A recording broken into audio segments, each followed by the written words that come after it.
फ्रांसीसी क्रांति। फ्रांसीसी क्रांति में कल हम पादरी वर्ग के बारे में देखे थे, प्रथम स्टेट के बारे में देखे थे, जिसमें प्रथम स्टेट में पादरियों का उच्च, निम्न और मध्यम 3 वर्ग के पादरी थे।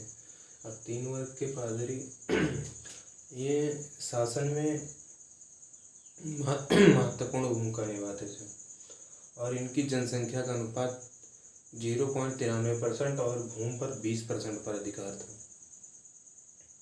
और ये कर मुक्त थे, कर वसूलने का भी अधिकार प्राप्त था। ये भोग विलासी थे। दूसरा देखते हैं कुलीन वर्ग के बारे में। कुलीन वर्ग राज दरबारी, इसमें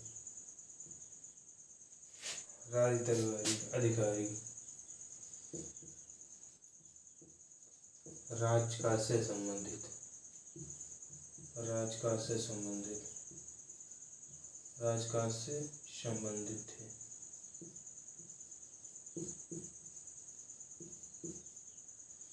इसमें कुलीन वर्ग राज्य के अधिकारी और राजकाज से संबंधित थे। कुलीन वर्ग में अब ये कर मुक्त थे, ये भी कर मुक्त थे, पादरी वर्ग भी कर मुक्त, और भूमि पर इनका अधिकार, ये कर मुक्त थे। भूमि पर इनका अधिकार,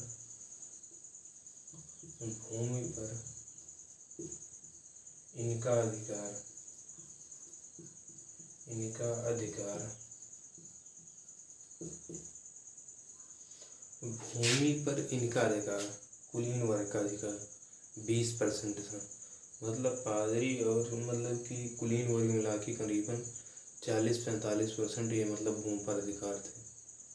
और किसान वर्ग 45%, और वही 45% में किसान वर्ग से राज का संबंधित सारा कार्य उसी से चलता था, क्योंकि वही कर देते थे, किसान ही कर देते थे, ना कि पादरी वर्ग। भूमि पर इनका अधिकार 20% था। ये कर मुक्त थे।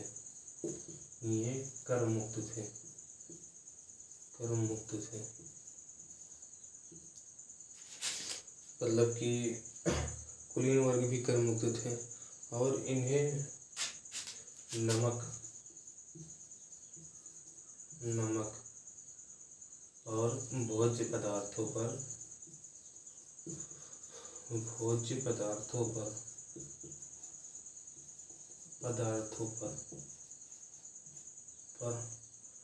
कर वसूलने का अधिकार था। कर वसूलने का अधिकार था और इन्हें कर और भोज्य पदार्थों पर से कर वसूलने का अधिकार था कुलीन वर्ग को। इन्हें भी फायदा ही फायदा, कुलीन वर्ग को भी फायदा ही फायदा। पादरी वर्ग मजे मार रहा है, ये भी मजे मार रहे हैं। और ये आनुवंशिक हो गया था ना, लुईस लावे के आते तो इन्हें कर, नमक और भोज्य पदार्थों पर कर वसूलने का अधिकार। हम तीसरे स्टेट मजदूर वर्ग या किसान वर्ग के बारे में पढ़ते हैं। तीसरे स्टेट कुलीनों वर्ग मजे में जी काट रहे हैं।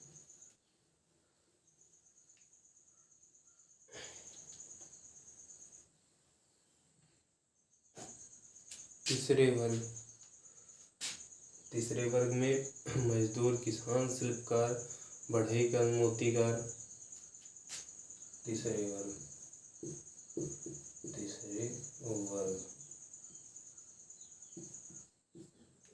तीसरे वर्ग में शिल्पकार, मोतीकार, बढ़ईकार,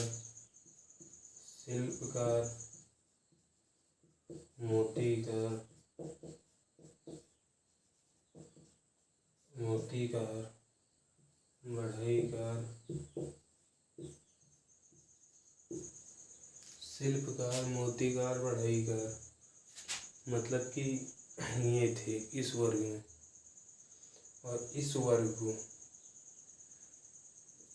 को मतलब बहुत बहुत अधिक कर देने पड़ते थे, बढ़ई का अर्थ है। इस वर्ग को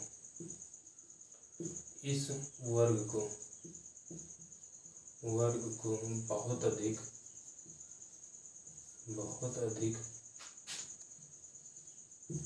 कर देने पड़ते थे। इस वर्ग को बहुत अधिक कर देने पड़ते थे।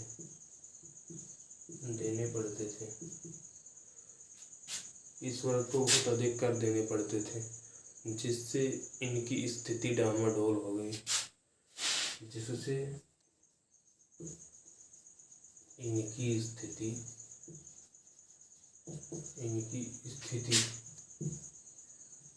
इनकी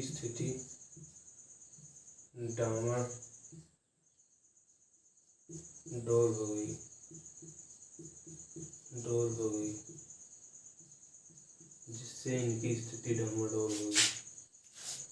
जिससे इनकी स्थिति डामाडोल हो गई। अब जाहिर सी बात है, ज़्यादा कर देना पड़ेगा तो स्थिति डामाडोल हो जाएगी।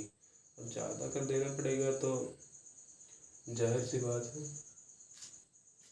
इनकी स्थिति डामाडोल हो जाएगी।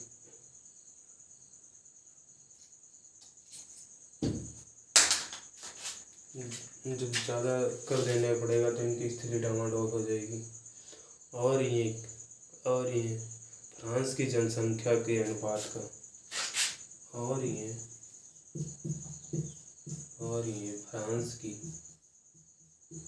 फ्रांस की जनसंख्या के अनुपात का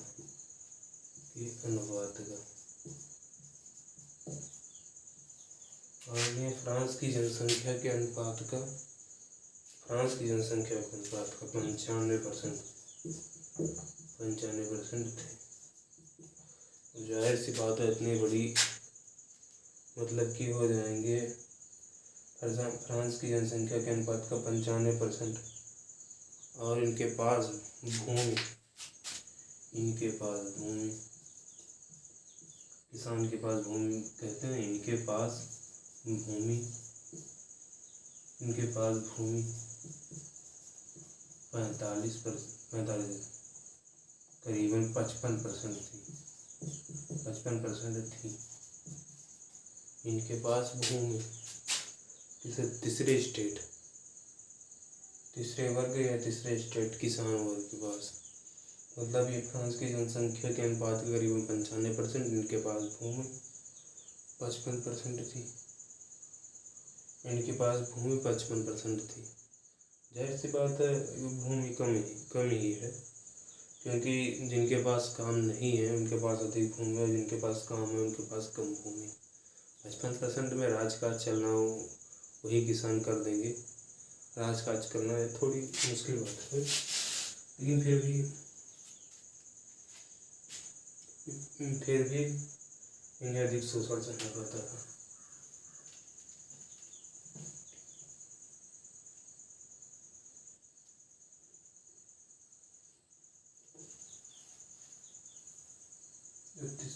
तीसरे वर्ग के बारे में थोड़ा बहुत पढ़े।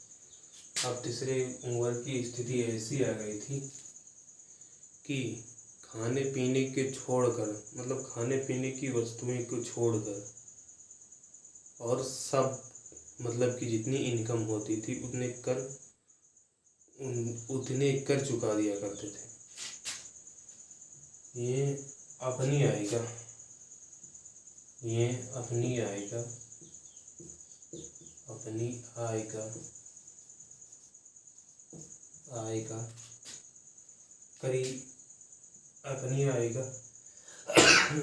तीसरे वर्ग अपनी आय का 85% कर दे देते थे। मतलब राजा द्वारा ऐसे कर लगाए गए थे कि इन्हें अपने आय का 85% इन्हें केवल कर में ही दे देना पड़ता था, जिससे इस वर्ग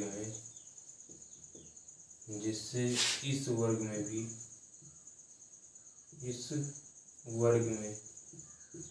भारी असंतोष व्याप्त था।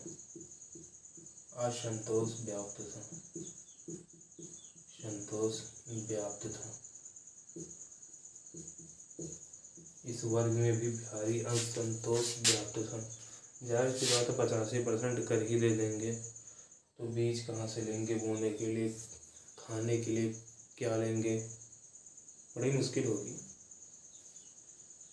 सही बात भी है। मतलब 2 वर्ग, पादरी वर्ग इतने जमीन रखे हैं, उनके पास अकूत संपत्ति है, फिर भी उन पर कर नहीं। राज दरबारी इन पर भी कर नहीं, क्योंकि ये शासन के कार्य को करते थे ना, बस बड़ी बात ही। इसके बाद देखते हैं राजनीतिक कारक। और राजनीतिक कारक में क्या होगा, जैसे नए कर लगाने, इतना कर दे रही है 85%, और फिर राज्य द्वारा नए कर लगाए जाएंगे। जब राज्य द्वारा नए कर लगाएंगे तब दिक्कत आएगी।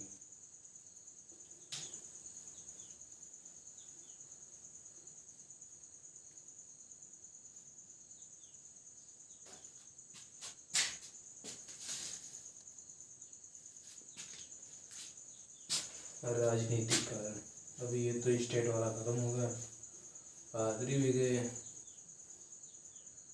राजनीतिक कारक।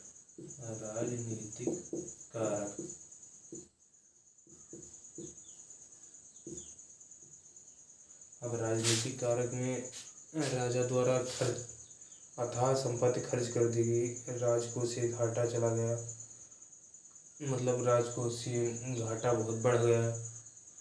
और विदेशों से भी लोन लेना अगर ना मिले, अगर रुपए ना रह जाएं, और मतलब कि वहाँ की राज दरबार संयंत्र करने लगे, मतलब कि कहने लगे कर लगाओ जनता पर, तो राजा मजबूरी में कर लगाएगा, इसी बात ही है। तो राजनीतिक कारण, राजा द्वारा अथाह संपत्ति खर्च कर देने के बाद,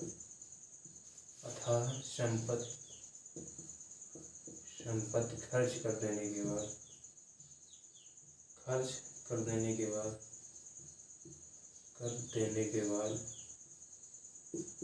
अथाह संपत्ति खर्च कर देने के बाद, राजा द्वारा अथाह संपत्ति खर्च कर दिया गया। इससे राजकोष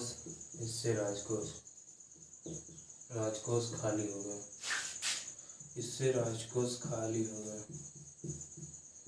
गया। तब लुई सुलहवे ने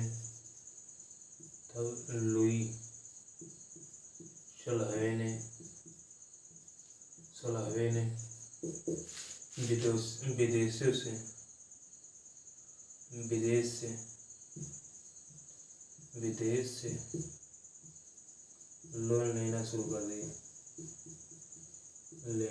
लोन लेना शुरू कर दिया।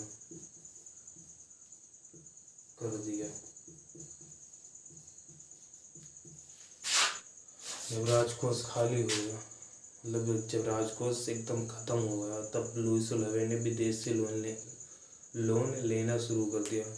जाहिर सी बात है, विदेश से जब लोन लेंगे तो कुछ मात्रा में लोन देंगे विदेश आने और देश।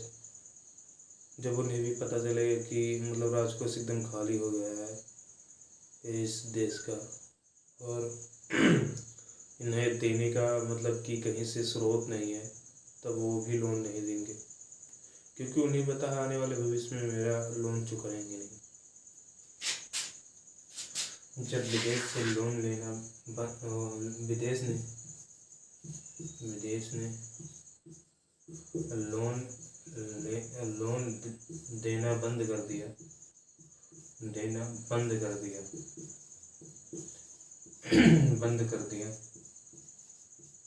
तब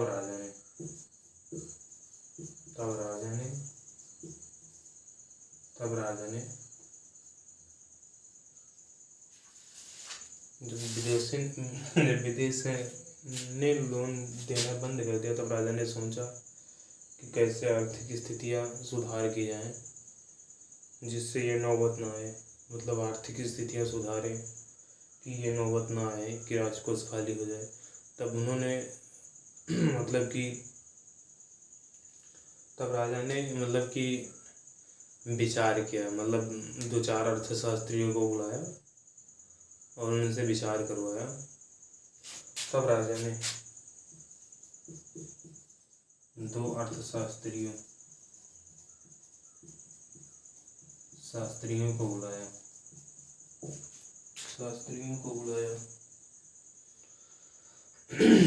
तब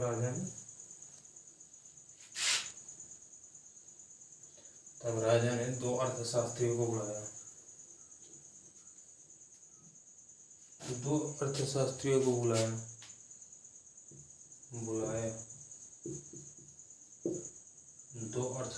को बुलाया और उनसे कहा कि मतलब कि इनकम का स्रोत, मतलब कि इनकम वह कहते हैं कि मतलब कैसे राजकोषीय घाटा को उभारा जाए।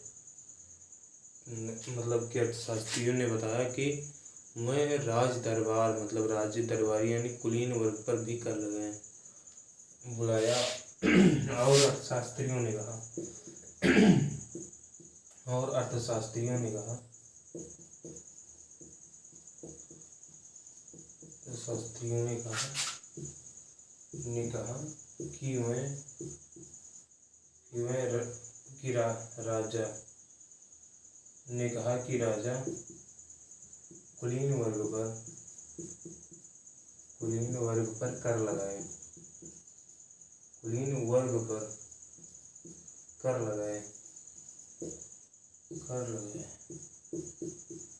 कि राजा कुलीन वर्ग पर कर लगाए सही बात भी, अगर कुलीन वर्ग पर कर लगाते तो शायद कुछ राजकोष घाटा मतलब खाली नहीं होता और उसमें कुछ सुधार हो जाता। लेकिन कुलीन वर्ग के संयंत्र तो मतलब कि कुलीन वर्ग के संयंत्र से ये संभव न हो सके। लेकिन कुलीन राज दरबारी हो गए। अब मतलब जब वही हैं तो उनसे कहाँ राजा पाया जाएगा। कुलीन वर्ग के संयंत्र से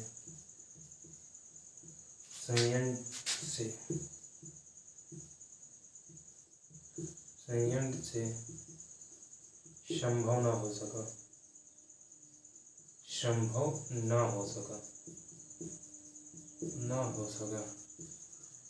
सही बात भी है, कुलीन वर्ग के संयंत्र से संभव ना हो सका। और फिर राजा को मजबूरन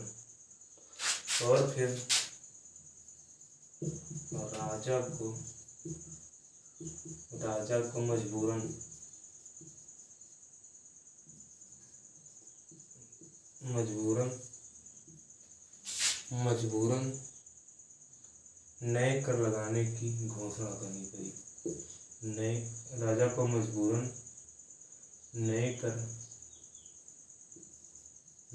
कर तो लगाने की घोषणा करनी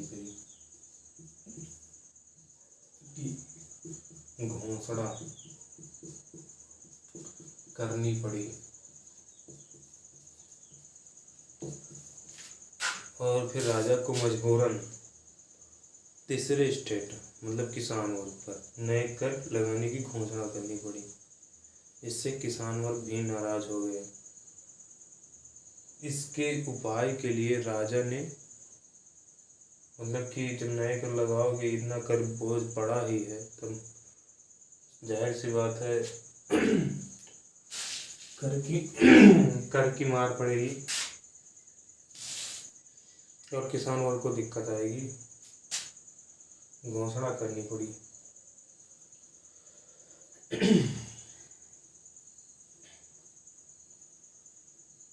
तब राजा ने मतलब तब जनता ने यानी तीसरे स्टेट की जनता ने इसका पुरजोर विरोध किया। तब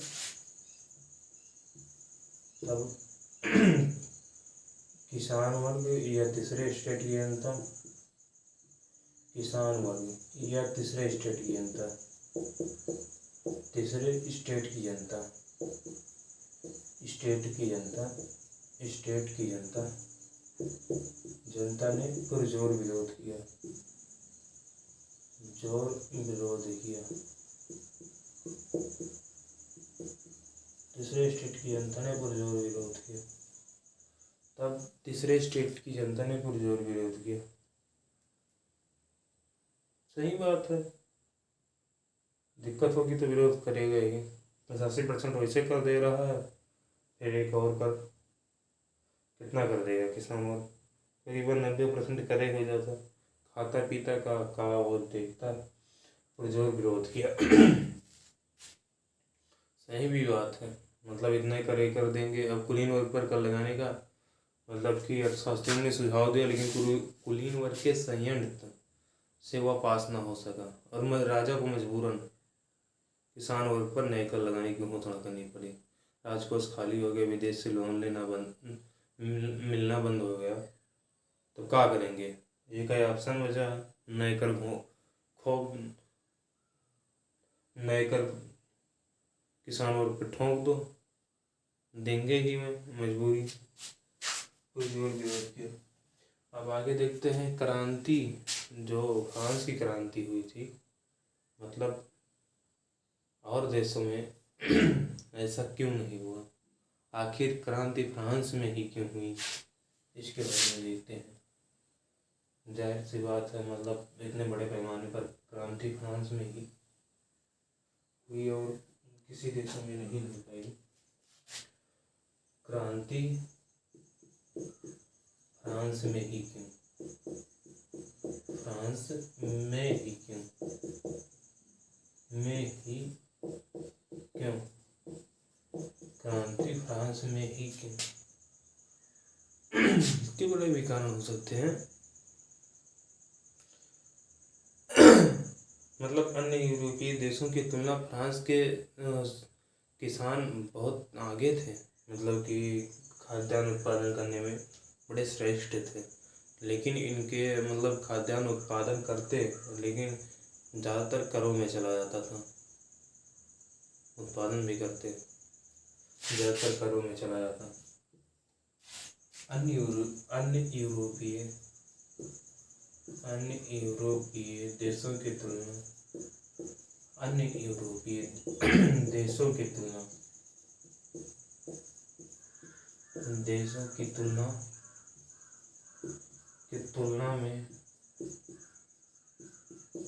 में फ्रांस के किसान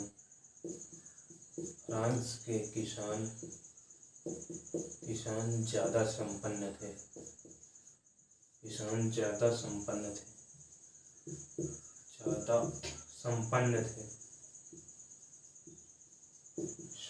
थे। अन्य यूरोपीय देशों की तुलना, मतलब अदर यूरोपीय, इंग्लैंड हो गया, स्पेन हो गया, जर्मनी हो गई और रूस हो गए, इन देशों की तुलना में फ्रांस के किसान अधिक संपन्न थे। मतलब फ्रांस के किसान अधिक संपन्न थे और इनका और ये ज़्यादातर उपज का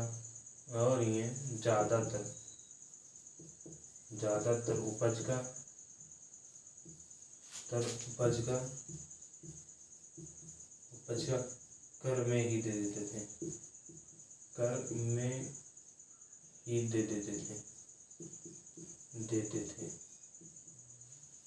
देते थे। इससे भी असंतोष था। इससे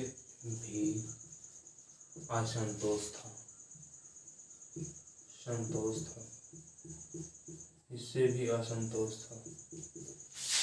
मतलब अन्य यूरोपीय देशों की तुलना में फ्रांस के किसान ज़्यादा मतलब संपन्न थे और ये मतलब कि ज़्यादातर कर में ही दे देते थे।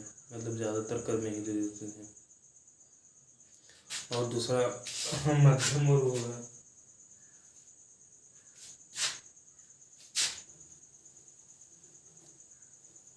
मतलब एक किसान वर्ग हो गया, दूसरा मध्यम वर्ग। मध्यम वर्ग का खासा नाराज क्यों था? मध्यम वर्ग खासा नाराज इसलिए था क्योंकि मतलब वो शासन में महत्वपूर्ण भूमिका निभाता था, फिर भी उसे कर देना पड़ता था, लेकिन कुलीन वर्ग को कर नहीं देना पड़ता था।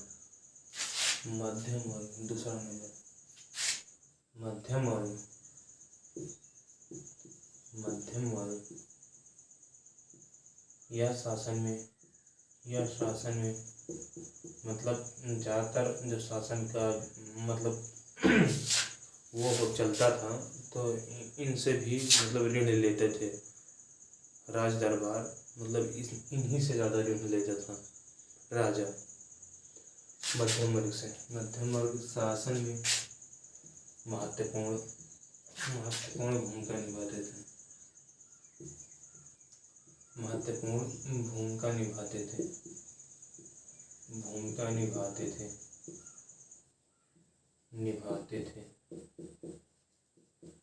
मध्यम वर्ग शासन में महत्वपूर्ण भूमिका निभाते थे, और ये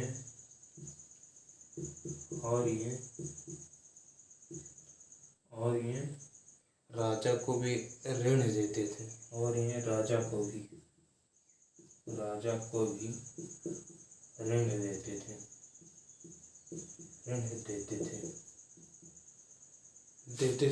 मध्यम वर्ग राजा को भी ऋण देते थे। सही बात है, मतलब जब मध्यम वर्ग राजा को ऋण दे रहा है, और ये खपा इस बात से थे,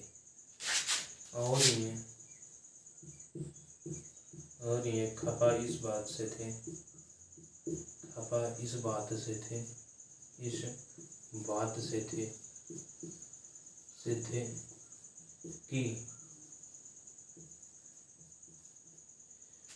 कि कुलीन वर्ग पर कर नहीं लगाया जाता है। कुलीन वर्ग पर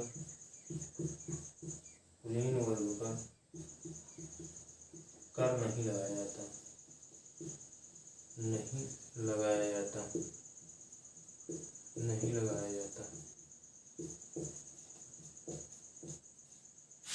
नहीं लगाया जाता। मतलब मध्यम वर्ग इस बात से खफा था कि कुलीन वर्ग पर कर नहीं लगाया जाता है। सही बात भी है, मतलब ये राजा को ऋण भी देते थे, और मतलब कुलीन वर्ग पर कर नहीं लगाया जाता है।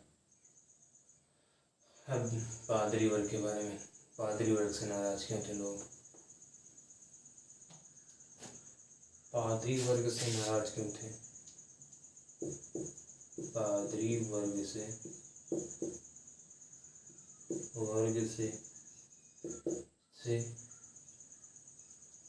आम जनता क्यों नाराज थी?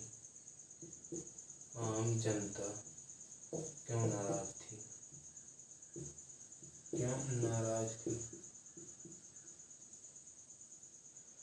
पादरी वर्ग से आम जनता क्यों नाराज थी? पादरी वर्ग से जाहिर सी बात है, दिक्कत करेंगे तो आम जनता नाराज रहेगी। पादरी वर्ग मतलब इनसे जनता क्यों नाराज थी? अब ये बड़ा चूतिया हो जाते हैं पादरी वर्ग। आम जनता इनसे इसलिए नाराज थी क्योंकि अन्य देश के पादरी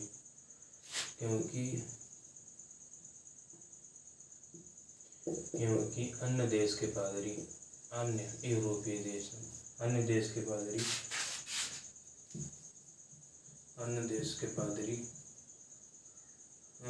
पादरी शासन में राजा की सहायता करते थे।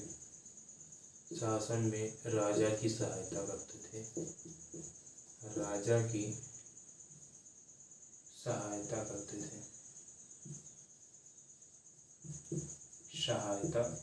थे। अब जाहिर सी बात है कि पादरी वर्ग से आम जनता खपा इसलिए होगी क्योंकि अन्य यूरोपीय देश के पादरी मतलब राजा की सहायता करते थे। जैसे कुछ दिक्कत हो गई, राजकोष में दिक्कत हुआ तो राजा की सहायता करते थे। लेकिन फ्रांस में ऐसा नहीं, ये मज़े से मौज काट रहे थे, इनकी ज़िंदगी मज़े से गुजर रही थी, बहुत विलासी हो गए थे, थोड़ा सा कर वसूलने का अधिकार भी प्राप्त हो गया था, और ये मतलब कि फ्रांस के भूमि पर ज़्यादा कब्जा किए हुए थे। इसलिए भी मतलब कि आम जनता इनसे नाराज़ हो गई, पादरी वर्ग से। कि बताओ मतलब अन्य देश के पादरी मतलब राजा की सहायता करते हैं ऐसे मौक़ों पर, लेकिन यहाँ फ्रांस के पादरी नहीं सहायता करते हैं। लेकिन लेकिन फ्रांस के पादरी लेकिन फ्रांस के पादरी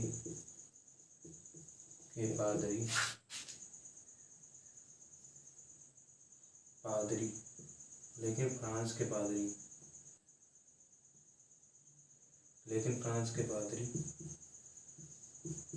ऐसी कोई लेकिन फ्रांस के पादरी ये भोग विलासी हो गए थे। फ्रांस के पादरी ये भोग विलासी हो गए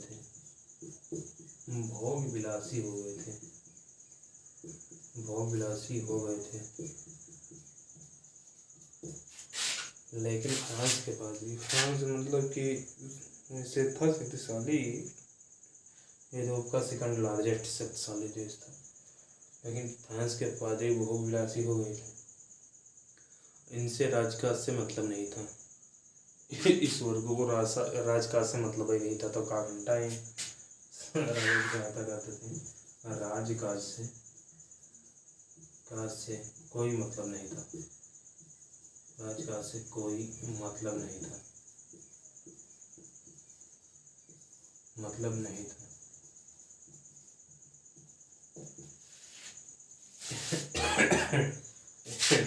लेकिन इनसे राजकाज से कोई मतलब नहीं था।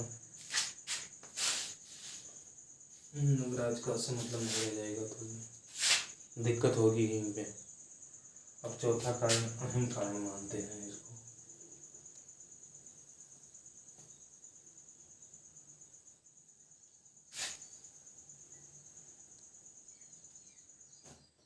चौथा कारण, अब जो मतलब कि फ्रांस ने इंग्लैंड को नीचा दिखाने के लिए जो फ्रांस के सैनिक अमेरिका में भेजे थे, अमेरिका की 1776 में क्रांति हुई थी, नीचा दिखाने के लिए फ्रांस के जो सैनिक अमेरिका में गए थे,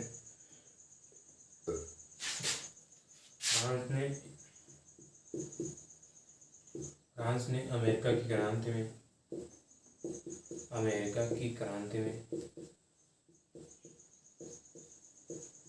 में जो सैनिक भेजे थे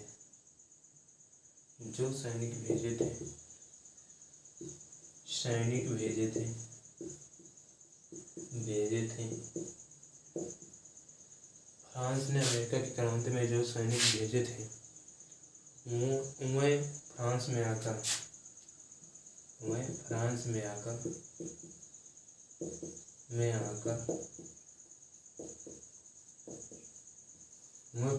आकर फ्रांस की जनता को इन सब शोषण से बचाने के लिए, मतलब कि क्रांति का सहारा, इन सब शोषण से बचाने के लिए, मतलब किसान वर्गों, अब किसान ही ज़्यादा है, मतलब जो वर्ग ज़्यादा रहता है, जाहिर सी बात है उस देश पे उसका ही अधिकार होगा। लेकिन कोई कथन है, सही भी बात है, कम वर्गों को कहाँ चलता है। तो वह सैनिक फ्रांस में आकर फ्रांस की जनता को क्रांति के लिए प्रोत्साहित किया। फ्रांस में आकर फ्रांस की जनता को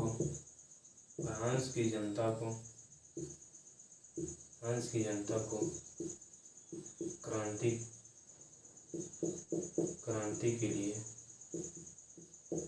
प्रोत्साहित किया।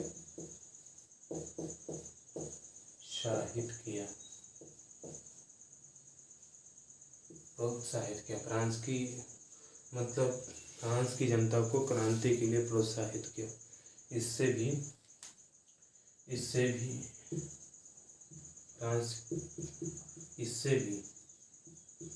फ्रांस की क्रांति में महत्वपूर्ण योगदान दिया। इससे भी फ्रांस की क्रांति में महत्वपूर्ण योगदान दिया।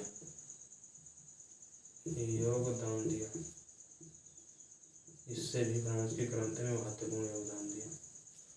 मतलब फ्रांस की क्रांति के, अगर क्रांति फ्रांस में ही क्यों हुई, मतलब इसके 3-4 कारण थे। एक किसान वर्ग का मतलब कि असंतोष, मध्यम वर्ग का असंतोष और जनता को पादरी वर्ग से असंतोष। और फ्रांस ने अमेरिका की क्रांति में जो सैनिक भेजे थे वो फ्रांस में आकर मतलब जनता को प्रोत्साहित किए कि वह फ्रांस में क्रांति करें, क्योंकि उनका मतलब वो आया जब फ्रांस में तकरीबन कुछ दिनों तक युद्ध चला तो उन्होंने देखा कि यहाँ पर ऐसी व्यवस्थाएं हैं, तब भी इससे भी उन्होंने प्रोत्साहित किया। अब क्लीन वर्क के बारे में देखे थे, तृतीय स्टेट के बारे में देखे थे, जो मतलब क्लीन वर्ग इतने % भूमि पर कब्जा किए हैं, लेकिन उन्हें तीसरे स्टेट से मतलब कर वसूलने का अधिकार है। और तीसरा स्टेट जो किसान और मजदूर वर्ग था उससे 85% कर वसूल लिए जाते थे, और फिर राजा ने नए कर लगाने की घोषणा कर दी। और 2 अर्थशास्त्रियों को बुलाया गया है जिससे राज दरबार में खाली होते कोष को बचाया जा सके, लेकिन तो मतलब कि कुलीन वर्ग के संयंत्रों से ये काम हो नहीं सका, लेकिन बाद में फिर किसानों पर नए कर लगा दिए गए। हम अगले पार्ट में पढ़ेंगे कि फ्रांस में क्रांति के महत्वपूर्ण क्या क्या कारण थे। नमस्कार।